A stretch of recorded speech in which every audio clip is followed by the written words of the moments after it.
4 hours 3 members కలిసి నడుములు పట్టేసేంత వరకు తెంపితే ఇన్ని మల్బరీస్ వచ్చినాయి. ఇలానే ఫ్రూట్స్ స్టోర్ చేసుకుందాము అంటే వీటి షెల్ఫ్ లైఫ్ చాలా తక్కువ, అంటే 2-3 డేస్ కంటే ఎక్కువ రోజులు ఉండవు.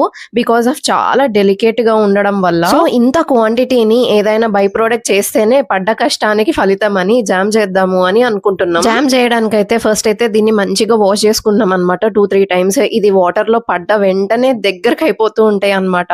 సో చాలా జాగ్రత్తగా వీటిని హ్యాండిల్ చేయాల్సి వస్తుంది. అసలు అయితే జామ్ చేయడం చాలా ఈజీ, బట్ చాలా టైం టేకింగ్ ప్రాసెస్ అని చెప్పొచ్చు. ఫస్ట్ అయితే ఫ్రూట్స్ ని మేము ఇలానే స్టవ్ మీద పెట్టేసినాము, అవే స్మాష్ అవుతాయి అని చెప్పేసి. అసలు అయితే అవి చూస్తూ తినకుండా ఉండలేకపోతున్నా నేనైతే. ఇంకా ఎంతకీ అవి అయితే స్మాష్ అయితలేవు అని చెప్పేసి చాలా టైం తీసుకుంటుంది అని ఒక స్మాషర్ యూజ్ చేసి ట్రై చేసినాం. బట్ దీనికంటే గ్రైండ్ చేయడం బెటర్ అనిపించేసి ఇంకా అన్ని తీసేసి గ్రైండ్ చేసినాము. అప్పుడు కరెక్ట్ టెక్స్చర్ వచ్చింది జామ్ చేయడానికి. ఇంకా దాంట్లోకి తగినంతగా షుగర్ వేసుకొని దాన్ని కలుపుతూ ఉండడమే, ఇంకా ఏమి ప్రాసెస్ ఉండదు దీంట్లో. ఆల్మోస్ట్ 1/3 క్వాంటిటీ అయితే అయిపోయింది. ఇంకా దీన్ని బ్రెడ్ కి గానీ చపాతీకి గానీ పెట్టుకొని తింటే అదిరిపోయింది అంతే.